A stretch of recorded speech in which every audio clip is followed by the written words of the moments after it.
Hi Air Sign, Aquarius, Gemini, and Libra. Kumusta po kayo guys? Okay, so Air Sign, maraming salamat po sa walang sawang pagsubaybay sa ating mga reading. And kung kayo ay bago pa lang sa ating channel, mag-subscribe na po kayo guys.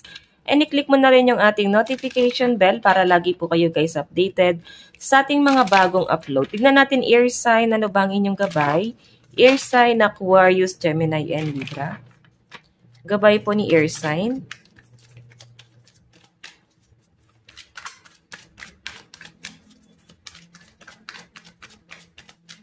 Meron tayong mask. May pagpapanggap, may nagpapanggap. Or I think meron kang makakadeal dito guys na mapagpanggap. Hindi mo alam kung ano ang nababalot sa taong to guys. So magaling siya guys. Magaling siya magpanggap. So mag-ingat ka na lang dito guys. Maaring hindi pure yung intention sa inyo air sign. Kung ano yung pinapakita niya sa inyo, maaring nakasuot lang siya ng maskara. Okay, so I think mag-ingat ka na lang kasi deception yung nakikita ko dito. Pretending. So I think nagpapanggap. Para lang maloko ka, para mapaikot ka air sign. Tignan pa natin air sign.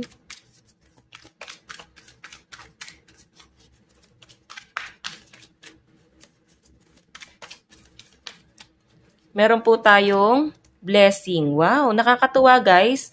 Maganda ang nagiging daloy ng pera mo air sign.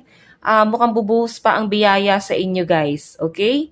And I think medyo naliliwanagan ka na mas importante ang career mo at pera mo. Mas importante pala yung sarili mo at hindi mo kailangan itong taong nagpapanggap na to. Kasi maaaring nabalot ka sa kanya eh. Para bang nabulag ka sa taong yan.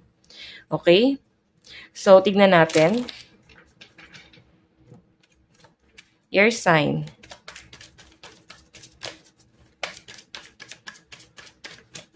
Meron tayong marriage. Ayan. So, lalo na guys, kung ikaw ay papasok sa iyong relationship, kung ikaw ay single, sa pinapakita sa akin dito guys, mag-iingat ka sa pagkilala sa mga taong papasukin mo kasi hindi biro ang usaping pag-aasawa guys. Okay? Kasi nandiyan na yung mask. Or maaaring minsan ka parang minsan ka nang nahulog sa isang taong mapagpanggap, air sign. Kaya ikaw ay nagiging mitikulosa pagdating sa relationship mo. Okay? Parang hanggat maaari, inaaral mo talaga yung isang tao. Kung ikaw ay matagal na single guys, parang hirap kang humanap ng love life ngayon. Pero kung ikaw ay in relationship, okay yung love life mo. Pero hanggang ngayon, para bang feeling mo, hindi mo pa rin kilala yung person mo. May mga bagay na tinatago pa rin siya sa inyo guys. Okay? Parang yung iba sa inyo guys, actually parang alam nyo na eh. Pero nagbubulag-bulagan. Okay, so tignan natin ano pang ipapakita ng inyong energy. Ano po itong mask? Ano po itong mask?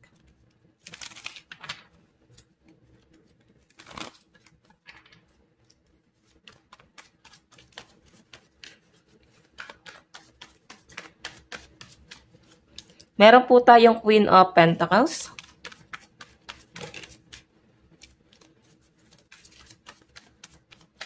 Meron tayong Ten of Cups. Meron tayong Eight of Cups. So guys, pagdating to sa family, so I think ikaw ay para bang namamanipula ng isang bagay na alam mo naman yung sagot pero iba yung pinapasok nila sa isip mo. Para bang sinasabi na ito yung tatanggap sa'yo, ito yung magiging kakampi mo, ito yung makakatulong sa'yo, matutulungan ka nito. Ayan, so air sign sa pinapakita sa akin dito, alam mo yung totoo kasi nakikita mo, may pagmamanipulang nangyayari dito. Okay, hindi ka nila maisahan kasi ikaw mismo nakikita mo kung ano yung nangyayari. Alam mo kung ano yung nagaganap. Kaya 8 of Cups, hindi mo sila masyado pakikinggan. Okay, para bang moving forward ka rito. Pero pag-iisipan mo pa rin yan. And I think meron ka ng desisyon na gagawin dito sa mga susunod na mga araw. Kasi 8 of Cups, nakatalikod ka na rito. Wala ka nang gustong pakinggan kasi ikaw na ngayon nakakita ng totoo. Okay? So, tignan natin ano naman tong blessing.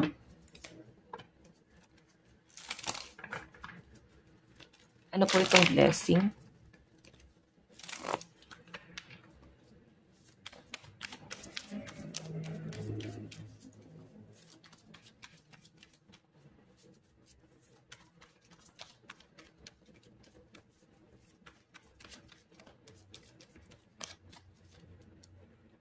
Meron tayong Four of Pentacles.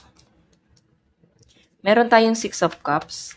Blessing kasi guys, kasi kung makita mo guys, puro pera to. Seven of Pentacles, ito yung mga bunga ng pinaghihirapan mo, no? I think yung iba sa inyo, nagtatrabaho ka talaga ng maigi ngayon. Kumbaga, nagpapaka-hardworking ka talaga.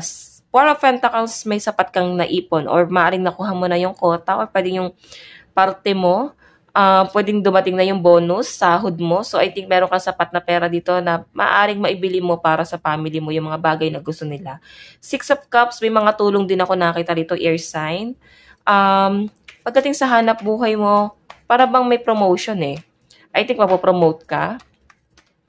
Or magiging stable yung pera mo sa mga susunod pa na mga araw and buwan, guys, no? And I think hanggang next year na to kasi nakakip ka dun sa pera mo. Alam mo na kung paano mo i-manage. Okay? So, titignan pa natin, guys, ano pang ipapakita ng inyong energy. Dito. So, napakaganda naman, guys, ng blessing na to. Kasi, may ipon ka, nakakaipon ka. Siguro may bibilin kang gamit or bagay. Property. Meron ka nga ayusin na property. Papers, ayan. So, tignan pa natin. Siguro may naayos ka ng mga requirements para mapasayo na yung property na tinitingnan mo ngayon. Okay, ano po itong marriage?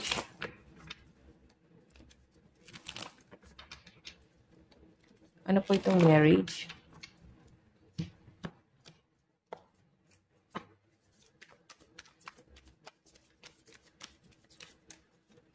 Meron tayong the Hierophant. Wow. May nakikita akong possible na kasalan na maaaring maganap dito, guys. The Hierophant, Temperance, kasi Hierophant, guys, parang kasalan na rin yan. Maaaring marami na kayong pinagdaanan ng taong to.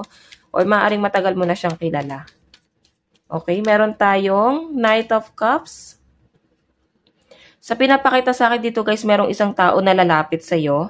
And pure yung intention niya, guys. Wala siyang ibang intention sa inyo. As in pure. Kasi Knight of Cups eh. Meron siya mga ipapangako sa'yo. Air sign. Stability. New person. Siguro guys, aralin mo tong taong to. Okay? Mataas ang ambisyon niya rin eh. Kumbaga, focus niya talaga is stability para sa family. So, tignan natin.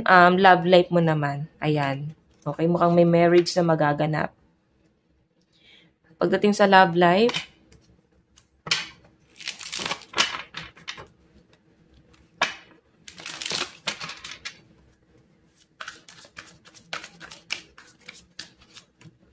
okay, judgment. May panghusga. I think, nadja-judge mo yung person mo. Yung iba sa inyo, guys, na may karelasyon at maaaring bago pa lang kayo, air sign. Or maaaring nadja-judge siya ng mga tao sa paligid nyo. Ikaw okay ka sa kanya. Okay? Kasi ikaw yung mas nakakilala sa person na to. Nandun sa point na naninimbang ka. Tama na, may point din naman yung mga taong against ito sa relationship na to. Pero dahil nga, parang okay na, parang OA na sila, parang sobra na yung pagiging protective nila. Okay, para bang nawawala sa isip mo yung mga negative dito sa taong to. Ang nasa isip mo na lang, nagiging masama yung mga taong masyadong pumoprotekta sa'yo. Okay? Hindi naman kayo sa parang nabubulagan. Okay? Siguro kasi feeling mo, ito na yung chance mo na mapatunayan mo sarili mo na may nagkakagusto naman talaga sa'yo at merong handang sumeryoso talaga sa'yo. So, nakikita ko pure naman yung intention, pero may judgment kasi kayo sa paligid eh. Sa pinapakita sa akin dito guys, I think meron kayong pag-uusap ng person mo na parang may new beginning, death and revert kasi yung death. So, I think may pag-uusap kayo rito na para bang sa kanyo na lang ayusin yung relationship nyo pag settled na or kaya nang ipagmalaki nung isa yung sarili niya, kaya niya napatunayan yung sarili niya. So, hayan guys. Okay, so hindi mo na rin tuloy alam kasi ikaw naguguluhan ka eh. Naninimbang ka ngayon sa nararamdaman mo, sa pinapakita sa akin. Gusto mo yung person mo pero nainis ka doon sa mga taong ginajudge kayo.